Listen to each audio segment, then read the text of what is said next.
ప్రతిరోజు దేవుని సువార్త ప్రకటించడమే మీ పని పెట్టుకోండి. రోజుకు ఒక్కరికైనా సువార్త ప్రకటించండి.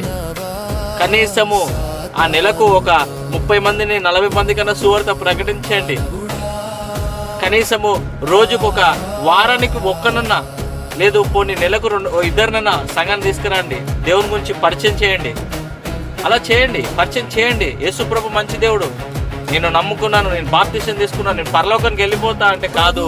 అనేకుల్ని సువార్త ప్రకటించి అనేకుల్ని దేవుని వైపు తిప్పి రేపు పరలోకంలో ఆ జీవ కిరీటంలో నువ్వు ఎంతమందిని రక్షించావో, నువ్వు ఎంతమందికి అయితే నువ్వు సువార్త చెప్పావో ఆ జీవ కిరీటం నీ నెత్తిన పెట్టబడుతుంది.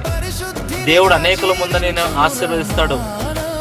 దేవుడు నిన్ను అనేకులకు ఆశీర్వాదంగా మారుస్తాడు. అనేక ప్రాంతాలని నిన్ను నడిపిస్తాడు. నువ్వు అనుకుంటున్నావా నన్ను ఎక్కడ తీసుకెళ్తలేరు, డబ్బులు లేవు, అక్కడ వెళ్ళాలి ఇక్కడ వెళ్ళాలి, సువార్త ప్రకటించాలంటే చాలా కొద్ది ఖర్చులు ఉంటాయి కదా అనుకుంటున్నావు కదా. నీ ఖర్చులు దేవుడు ప్రతి విషయంలో నీకు సహాయం చేస్తాడు కదా. నువ్వు ప్రకటించాలి అని నీకు ఆశ ఉండాలంతే.